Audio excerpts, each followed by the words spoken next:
नगरपालिकाले कानमा तेल हालेर, स्थानीय सरकारहरू कानमा तेल हालेर बसिरहेछन्, हेरिरहेछन्। स्थानीय सरकारले अनुगमन गर्नुपर्छ, त्यस्तो विद्यालयलाई मर्ज गर्नुपर्छ। नगरपालिकाहरूले अनुगमन गर्नुपर्ने हो, नियमन गर्नुपर्ने हो, त्यो पटक्कै छैन। सामुदायिक विद्यालयको शैक्षिक गुणस्तरदेखि लिएर सबै खस्किँदो कारण त्यो हो। सामुदायिक विद्यालयमा पढाउने सरहरूले पनि एकदमै जस्तै आफ्नो छोराछोरीहरू कहीँ बाहिर पढाइरहेछन् भने त्यो बन्द गर्नुपर्छ, सामुदायिक विद्यालयमै पढाउनुपर्छ। र त्यसले के हुने रहेछ भन्दाखेरि म कस्तो पढिरहेछ र मेरो बच्चा कस्तो छ अवस्था र अर्कोको बच्चा पनि के छ भन्ने कुरा त्यसबाट प्रष्ट हुन्छ। आफ्नो बच्चाहरू बोर्डिङमा पुगाउने, 10 बजे विद्यालय लाग्छ, टक्क 10 बजे टाइबेल्ट लगेर बोर्डिङमा पुगाउन जान्छन्। यता प्रार्थना सकिएको हुन्छ सरकारी विद्यालयमा, त्यसपछि विद्यालयमा आउँछन् सरहरू। बेलुका 4 बजे बोर्डिङमा त अब भनौँ त अन्य बच्चाहरू बाहिर पठाएछन् भने ल्याउनको निम्ति 3 बजे गइहाल्छन्, 3:30 बजे गइहाल्ने। अनि यता लास्ट पिरियड कसले पढाइदिने, कसले हेरिदिने? त्यसले पनि सामुदायिक विद्यालयको शैक्षिक गुणस्तर खस्किँदो छ। सरहरूले पनि काम गरिदिनु भएन, त्यहाँ राजनीति गर्नुभयो, त्यहाँ गुटबन्दी गर्नुभयो, कक्षा कोठामा नगइदिने, विद्यालयमा नआइदिने, अनि आफ्नो छोरीहरूलाई बोर्डिङमा पढाउने, अर्काको छोरीहरूलाई मात्र हेर्ने उद्देश्यले जुन फरक, जहाँ विद्यालय व्यवस्थापन र हेडसरको तालमेल मिल्दैन, द्वन्द्व हुन्छ, त्यहाँ सामुदायिक विद्यालयहरू खस्किएको अवस्था छ। विद्यालयको व्यवस्थापन समिति र टिचर भइराख्ने अनि आफ्ना बच्चाहरू चाहिँ प्राइभेट स्कुलहरूमा राख्ने जुन अवस्था देखिएको छ, अहिले महेन्द्रनगर माविको हकमा चाहिँ के छ त्यसको? हाम्रो विद्यालयको हकमा हो, राम्रो कुरा उठाउनु भयो। हाम्रो विद्यालयको हक, हाम्रो विद्यालयका सम्पूर्ण स्टाफ, व्यवस्थापन समिति, पिटिएका छोराछोरी अनिवार्य हाम्रो विद्यालयमा पढ्छ। टोटल विद्यार्थीको हामी 20% विद्यार्थीलाई छात्रवृत्ति दिन्छौँ र जो त्यो भनेको झन्डै 600-700 विद्यार्थी जति हुन्छन्, 600-700 विद्यार्थीलाई हाम्रो विद्यालयको आन्तरिक स्रोतबाट छात्रवृत्ति दिन्छौँ। र हाम्रो लक्ष्य भनेको 85 गएर 5000 विद्यार्थी पुगाउने लक्ष्य छ। सुदूरपश्चिमको उत्कृष्ट विद्यालय बन्नमा सबैको भूमिका भनौँ, स्थानीय तहको, यहाँको राजनीतिक, अनि यहाँको सामाजिक, अनि यहाँको पत्रकार, यहाँको सबै जनसमुदायको सहयोग छ, एकदमै सहयोग छ। आज 9-10 वर्षसम्म मैले काम गर्दै गर्दा 3000 को हाराहारीमा विद्यार्थी पुगेका छन्। ठोस परिवर्तन चाहिँ के देख्नुहुन्छ यो 9 वर्षमा? अब ठोस परिवर्तन भौतिक संरचना हिसाबले पनि एकदमै उल्लेख्य मात्रामा हामीले राम्रो काम गर्यौँ। र दोस्रो कुरा, शैक्षिक क्षेत्रमा विद्यार्थी सङ्ख्या बढाउनदेखि र शैक्षिक गुणस्तरमा पनि ठोस परिणाम, झन्डै 300 देखि 3000 विद्यार्थी पुग्नु भने एकदम ठोस परिणाम हो जस्तो लाग्छ। यो विद्यार्थीको घटक कस्तो छ? विद्यार्थीको अहिले एकदमै चाप छ। हाम्रो विद्यालयमा विद्यार्थी भर्ना गर्नको निम्ति एकदमै चाप छ, इन्ट्रान्स लिएर भर्ना गरिरहेछौँ। जो सामुदायिक विद्यालयहरूमा सरहरूमा क्वालिटी नभएको, क्षमता नभएको, दक्षता नभएको होइन, उहाँहरू लोकसेवा पास गरेर आउँछन्। सामुदायिक विद्यालय बनाउनको निम्ति विद्यालयमा वातावरण बन्नुपर्ने रहेछ, सरहरूले मेहनत गर्नुपर्ने, लाग्नुपर्ने रहेछ, युनिटी हुनुपर्ने रहेछ। वातावरण बनाउने काम कसको हुनुपर्ने रहेछ भन्दाखेरि हेड सर र विद्यालय व्यवस्थापनतिको हुनुपर्ने रहेछ। कम्तीमा सामुदायिक विद्यालयमा समस्या के छ भने अभिभावकहरू विद्यालयमा विद्यार्थीलाई पठाइदिने, त्यसपछि चासो चिन्तै नराख्ने, कतिखेर घर आयो, कतिखेर विद्यालय गऱ्यो, पढ्यो कि पढेन, होमवर्क चेक गर्यो कि गरेन भन्ने त्यति चासो चिन्ता सामुदायिक विद्यालयका अभिभावकहरूले दिएको देखिँदैन। दर्शकबिन नमस्ते, द भुपी शोमा तपाईँहरूलाई स्वागत छ।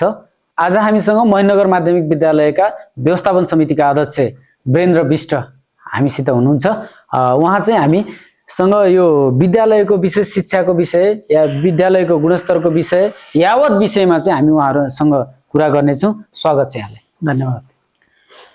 जुन रूपमा चाहिँ विद्यालय व्यवस्थापन समितिमा लगातार अहिले तपाईँ तेस्रो कार्यकाल 9 वर्षमा हुनुहुन्छ तपाईँ, हैन? यस विषयमा, यस सम्बन्धमा चाहिँ यसमा रहिरहँदा यसको मुख्य कारण चाहिँ के हुन सक्छ? 9 वर्षसम्म एउटै व्यक्ति, हैन, एउटै विद्यालयमा व्यवस्थापन समितिको अध्यक्ष भइरहनु, यसको कारण चाहिँ के हो खासमा? धन्यवाद, तपाईँले राम्रो प्रश्न गर्नुभयो। पहिलो कुरा त मलाई त्यो विद्यालयमा 11 वर्ष भइसक्यो। म सदस्यदेखि कन्टिन्यू छु। 2071 सालमा म त्यो विद्यालयमा सदस्य भएको हो र 72 शिक्षा ऐन परिवर्तन भइसकेपछि, संशोधन भइसकेपछि त्यसपछि म कन्टिन्यू अध्यक्ष छु। र साँच्चीकै काम गर्नुहुन्छ भने विद्यालयमा 3 वर्षमा विद्यालयलाई परिवर्तन गर्न सकिँदैन, विद्यालयको विकास गर्न सकिँदैन। विद्यालयको भौतिकदेखि लिएर शैक्षिकदेखि लिएर सबै परिवर्तन गर्नको निम्ति वर्षौँ चाहिन्छ र काम गर्दै जाँदाखेरि त्यसरी नै अहिले हामी 11 वर्ष जति भयो विद्यालय। जस्तै एक कार्यकाल 3 वर्षको हुनु, हैन, फेरि यसमा पुनः यो जो छ नि बिचमा पुनः चाहिँ किन त खास? अब पुनः त के भयो भन्दाखेरि पहिलो कार्यकाल त विद्यालयमा साँच्चीकै काम गर्ने भने बुझ्नैमा लाग्ने रहेछ, अभिभावकहरूलाई बुझ्न, विद्यार्थीलाई बुझ्न, शिक्षकलाई बुझ्न, वातावरण बुझ्न र व्यवस्थापन समितिको काम भनेको मुख्य गरेर स्रोत साधन जुटाउने र विद्यालयमा समन्वयकारी भूमिका खेल्ने अनि सबैसँग तालमेल गर्ने, अभिभावक विद्यार्थी शिक्षकको त्रिपक्षीय सम्बन्ध जोड्ने काम विद्यालय व्यवस्थापन समितिको हुन्छ। मलाई लाग्छ 3 वर्ष जति त मेरो आफ्नो अनुभव मलाई विद्यालयको वातावरण बुझ्न, सरहरूलाई बुझ्न, विद्यार्थीलाई बुझ्न, अभिभावकलाई नै बुझ्न लागि र स्रोत साधन जुटाउनमा पुगेन मेरो समय। जस्तै 9 वर्ष जो अघिल्लो 9 वर्ष छ नि, यो विद्यालयको समग्र अवस्था कस्तो थियो?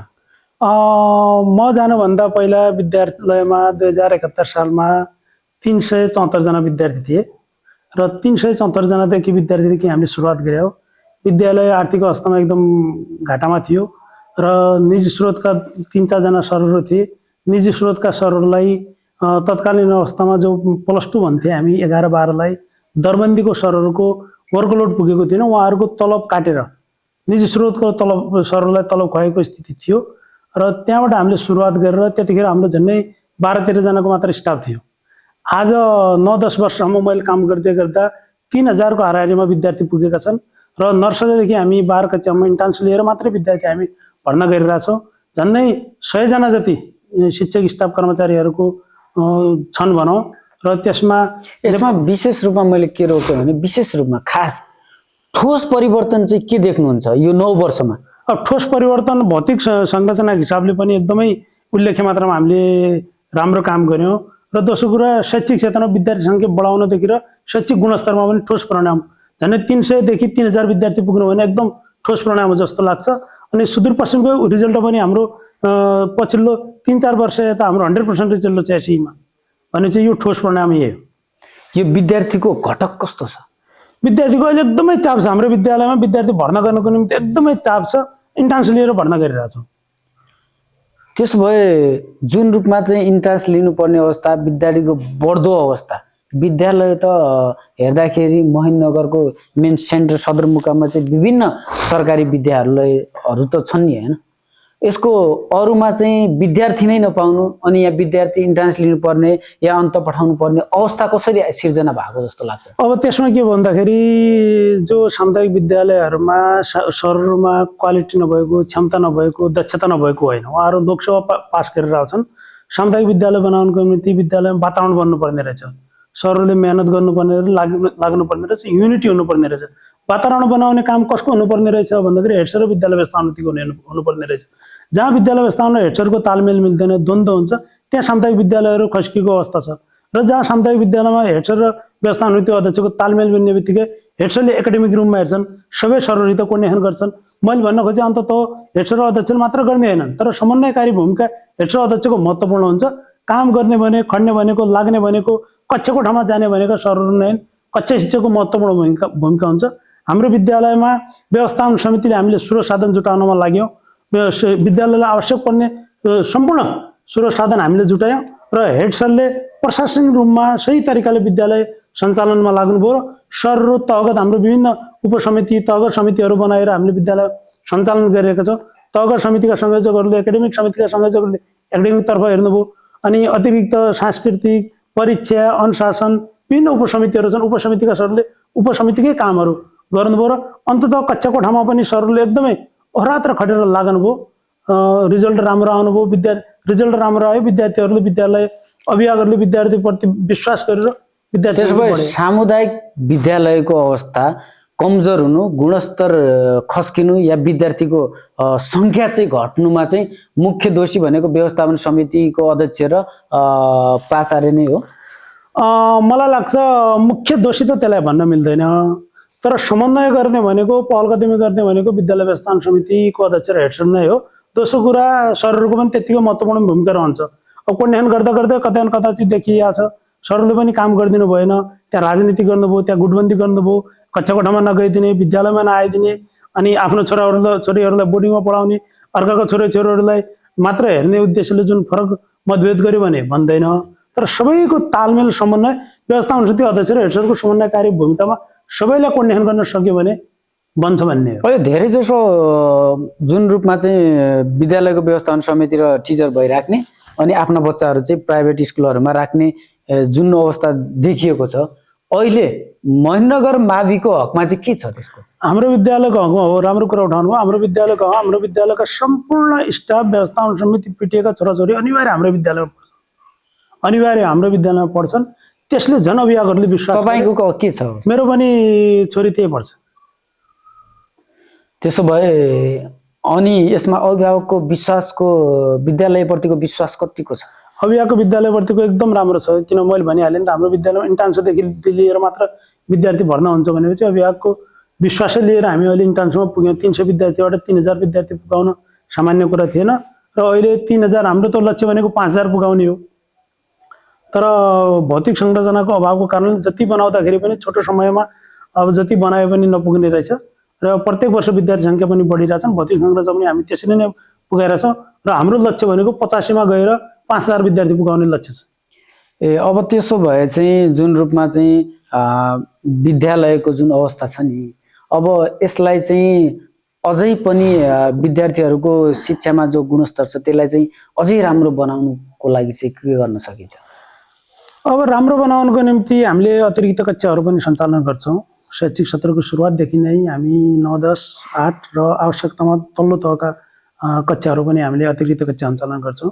विद्यार्थी सङ्ख्या हाम्रो कक्षामा फिक्स हुन्छ अनि त्यसरी नै हामीले विद्यार्थीहरूको मनोभावना बुझेर कक्षा कोठामा सरहरूले पढाउँछन्। जस्तै अहिले चाहिँ माध्यमिक स्तरमा जुन पठन पाठन भइरहेको छ, योभन्दा फरक के त्यस्ता क्लासहरू या त्यस्ता कुनै विषयहरू सञ्चालन गरेको छ कि के छ अवस्था? अब हाम्रो योभन्दा पहिला भनेको जस्तै हामीले अहिले प्राविधिक धार पनि सञ्चालन गरिरहेछ हाम्रो विद्यालयमा, अनि कानुन पनि हाम्रो विद्यालयमा पढाइ हुन्छ। अनि अब साइन्स एजुकेसन, ल, +2 तर्फ अनि के अरे पढाइ भइरहेछ। अनि यो शिक्षक दरबन्दी र शिक्षक व्यवस्थापनको अवस्था कस्तो छ अहिले? अब शिक्षक दरबन्दी भनेको हाम्रो राहत र दरबन्दी सहित हाम्रो 30 जना जति नेपाल सरकारबाट छन्। 70 जना जति विद्यालयको आन्तरिक स्रोतबाट हामीले राखेका छौँ। जस्तै विद्यार्थी अनुशासन र सिकाइमा जस्तै आफ्नो उसमा चाहिँ कस्तो किसिमको परिवर्तन देख्नुहुन्छ अहिले? अहिले विद्यार्थी र सिकाइमा एकदमै परिवर्तन भइरहेछ। हामीले पछिल्लो समयमा अब प्रविधिसँग पनि विद्यार्थीलाई जोड्नुपर्छ भनेर प्रत्येक कक्षा कोठामा हाम्रो प्रोजेक्टर माध्यमबाट हामीले पढाइरहेको छौँ। यो पद्धति कतिको प्रयोगमा आएको छ? एकदम प्रयोगमा आएको छ। हाम्रो प्रोजेक्टरबाट एकदम प्रयोगमा आएको थियो र त्यसले मात्रै पुगेन।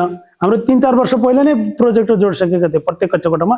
अहिले झन्डै 2 वर्ष यतादेखि हामीले स्मार्ट बोर्डबाट पढाइरहेछौँ र 15-16वटा स्मार्ट बोर्ड जडान गरिसकेका छौँ र झन्डै 84 भित्रै हामी सबै कक्षा कोठामा स्मार्ट बोर्ड जडान गरेर स्मार्ट बोर्डबाटै पढाइ गर्छौँ।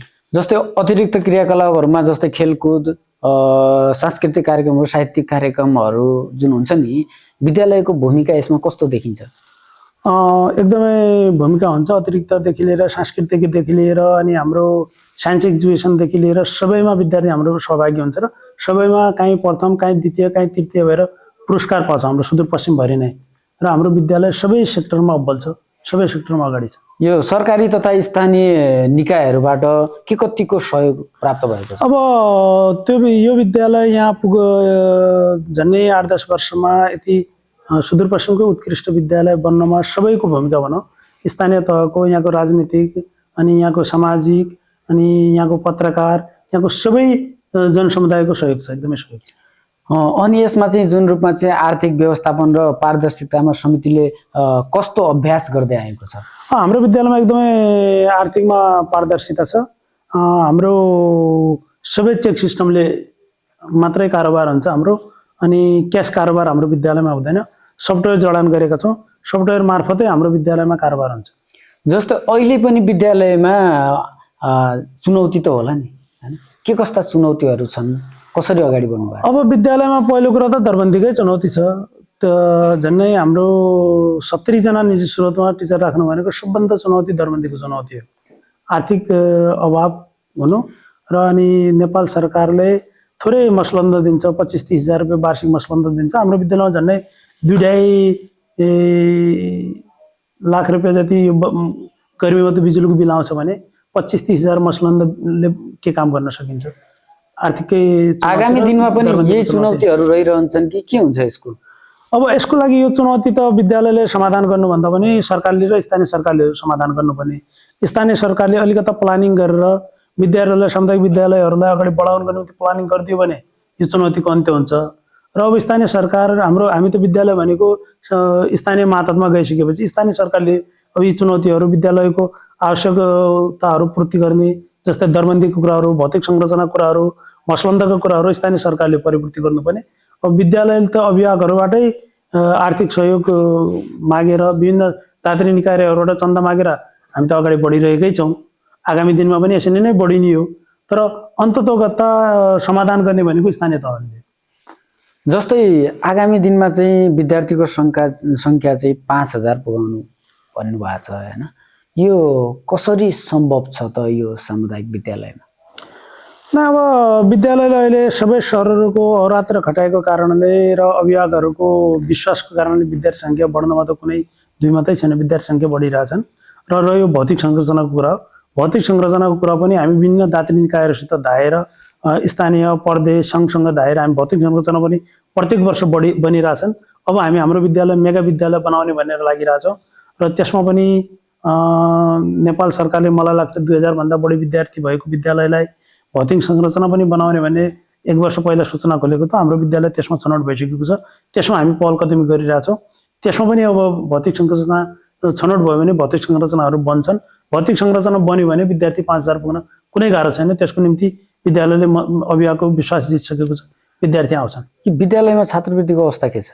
हामीले विद्यार्थीमा छात्रवृत्ति दिन्छौँ। हाम्रो विद्यालयमा नौलो अभ्यास मलाई लाग्छ यो सायद सामुदायिक विद्यालय देशैभरि कहाँ पनि छैन यस्तो अभ्यास। हाम्रो विद्यालयमा गरिब, जेहेन्दार, असहाय, टुरा, जनजाति, महिला अनि पिछडिएको क्षेत्र भन्ने विभिन्न क्राइटेरिया तोकेर टोटल विद्यार्थीको हामी 20% विद्यार्थीलाई छात्रवृत्ति दिन्छौँ र जो त्यो भनेको झन्डै 600-700 विद्यार्थी जति हुन्छन् 600-700 विद्यार्थीलाई हाम्रो विद्यालयको आन्तरिक स्रोतबाट छात्रवृत्ति दिन्छौँ। त्यसमा निःशुल्क रूपमा 600 विद्यार्थीहरू एकदम त्यसमा त हाम्रो 600-700 विद्यार्थीहरूलाई हामी विद्यार्थीबाट छात्रवृत्ति दिएर पढाउँछौँ।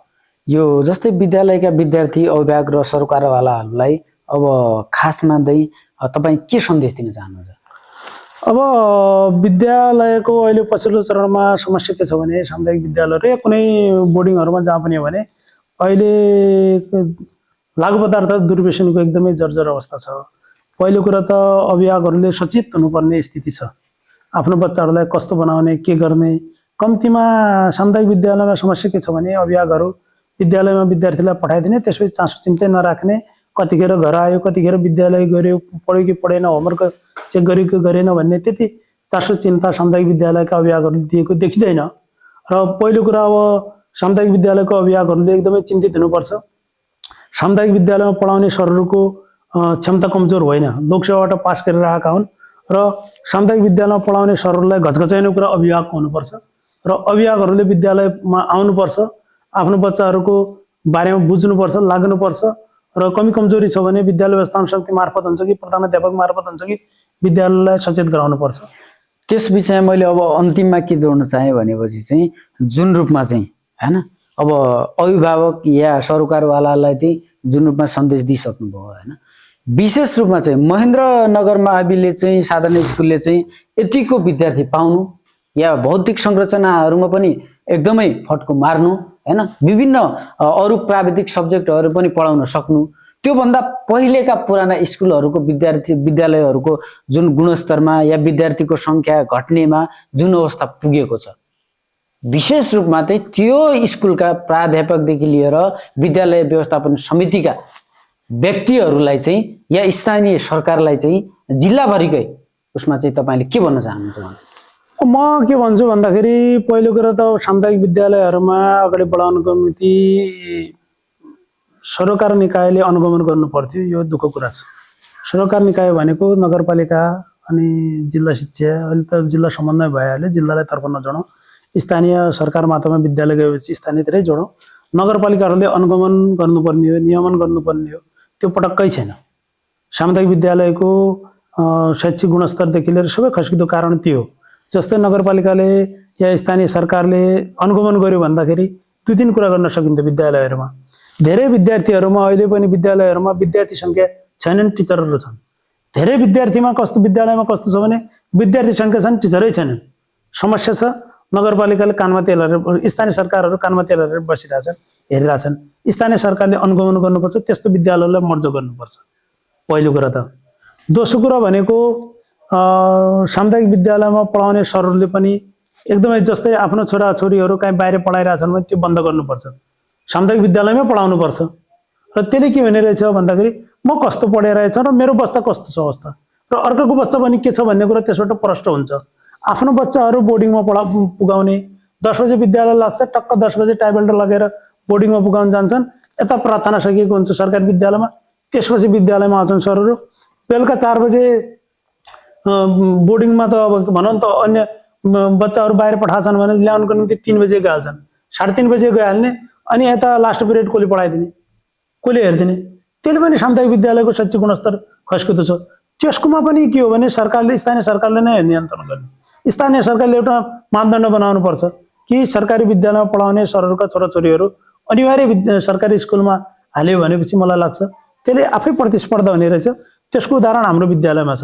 हाम्रो विद्यालयमा पनि सुरुमा सरहरूले अलिकति आनाकानी गरिरहेको थिए, अप्ठ्यारो मानिरहेको थिए, काहीँ बच्चाहरूको भविष्य बर्बाद हुने हो कि कोही पनि राम्रै बनाउन खोज्ने चाहने, अलिकति आर्थिक स्रोत छ भने राम्रो शिक्षा दिन चाहने आफ्नो बच्चाहरूलाई भनेपछि हाम्रो विद्यालयमा त्यस्तो गरिरहेको थियो। हामीले अलिक पहल कदमी गऱ्यौँ, छलफल गऱ्यौँ, कोर्डिनेसन गऱ्यौँ, सबै सरहरूसित राखेर छलफल गऱ्यो कि ल अब तपाईँहरू अर्को बच्चाहरू पढाउने, आफ्नो बच्चाहरू बाहिर पढाउन मिल्दैन, यहीँ ल्याउन लगाउनु पर्छ भने झन्डै 2-3 वर्ष जति भयो। त्योभन्दा पहिला यो नियम लागू थिएन हाम्रो विद्यालयमा। त्यो लागू गरिसकेपछि अहिले यस्तो प्रभावकारिता भएको छ कि अनि अभिभावकहरू सरहरू नै अभिभावक बन्नुभयो। हामी झन्डै 30-40 जना, के अरे 50-60 जना अभिभावक भएको छौँ भनेपछि प्रत्येक कक्षामा त कुनै न कुनैको बच्चा छ भनेपछि त्यहाँ होमवर्क दिएन, होमवर्क चेक भएन, पढाइ भएन भनेर सरहरूले मलाई पनि भन्नुहुन्छ, सरहरूले सरलाई नै भन्नुहुन्छ, सरहरूले हेडसरलाई भन्नुहुन्छ, त्यसमै हामी तालमेल गर्छौँ। यहाँ किन भएन भनेपछि यो पनि महत्त्वपूर्ण पाटो हुने रहेछ। सरहरूले सामुदायिक विद्यालयमा पढाउनु पर्छ आफ्नो बच्चाहरूलाई, यस्तै हो। जस्तै यसमा चाहिँ स्थानीय तहको अनुगमन हुन नसक्नु पनि कारण हो र? महत्त्वपूर्ण कारण त स्थानीय निकायकै हो। स्थानीय निकायले त्यति चासो चिन्ता देखिँदैन। मैले अघि भनिहालेँ नि त, विद्यार्थी सङ्ख्या छन्, टिचर छैनन्, टिचर छन्, विद्यार्थी सङ्ख्या छैन। त्यसो अहिले चाहिँ जुन रूपमा चाहिँ जुन तपाईँको स्कुल छ त्यो पालिकाको हालको अनुगमनको अवस्था के छ? ठिक छ? अब पालिकाको हालको अनुगमन त अब ठिकै छ भनौँ, भएकै छ। त्यसो भए जति हुनुपर्ने त्यति भएको छैन। त्यसो अनुगमन छ भन्दाखेरि चाहिँ त्यो स्तरको गुणस्तर पनि त देखिनु पर्ने हो नि त, होइन त? भने नि त मैले, पालिकाहरूले स्थानीय सरकारले अनुगमन गर्नु जति गर्नुपर्ने थियो त्यति अनुगमन गरेर देखिया छन्। त्यो त छल्लङ्गै छ भनिहालेँ नि त। भौतिक संरचना छैनन्, जीर्ण अवस्थामा छन्, अनि जहाँ विद्यार्थी छ त्यहाँ शिक्षक छैनन्, जहाँ शिक्षक छन् त्यहाँ विद्यार्थी छैनन्। त्यो हुने बित्तिकै पालिकाको अनुगमनै पुगेन भन्ने देखिन्छ नि त। पालिकाको अनुगमन हुन्थ्यो भने चाहिँ पालिकाले विद्यालय मर्ज गरेर अनि भौतिक संरचना दिनुपर्ने ठाउँमा भौतिक संरचना दिएर, नदिनुपर्ने ठाउँमा नदिएर, अनि जहाँ विद्यार्थी छैन त्यहाँ विद्यालय राखेको आवश्यकतै छैन। दुईटा विद्यालय मर्ज गरेर दरबन्दीको पनि समस्या। जस्तै कञ्चनपुर जिल्लाभरि नै यो दरबन्दी विषय छ नि, जुन खासमा चाहिँ यो भीमदत्तको उसमा चाहिँ दरबन्दी मिलनको चाहिँ के भइरहेछ, के छ खासमा? भएको छ कि छैन? कति वर्ष भयो? अब योभन्दा पहिलाको सरकारले दरबन्दी मिलान गरेको थियो, झन्डै त्यसो भए सुरेन्द्र विष्ट मेयर हुँदाखेरि चाहिँ दरबन्दी मिलान भएको थियो। अब अहिलेको स्थानीय सरकारले पनि दरबन्दी मिलान गर्ने भनेर लागिरहेछन्। दरबन्दी मिलान गर्नुपर्छ। दरबन्दी मिलान गर्यो भने जहाँ विद्यार्थीको आवश्यकताको आधारमा दरबन्दी मिलान गर्नुपर्छ, जहाँ विद्यार्थी छैनन् त्यहाँ दरबन्दी दिनुपर्छ, विद्यालय भौतिक संरचना दिनुपर्छ, विद्यालय प्रोत्साहन गर्नुपर्छ। त्यसो दरबन्दी मिलान हुन्छ भन्नेमा ढुक्क तपाईँ कतिको हुनुहुन्छ? विश्वास गर्न दरबन्दी मिलान गर्छ नगरपालिकाले, यसपालि स्थानीय सरकार लागिरहेछ, गर्छ। हुन्छ, धेरै समय हामीलाई अलिकति उपलब्ध गराइदिनु भयो, यसको लागि धेरै धेरै धन्यवाद।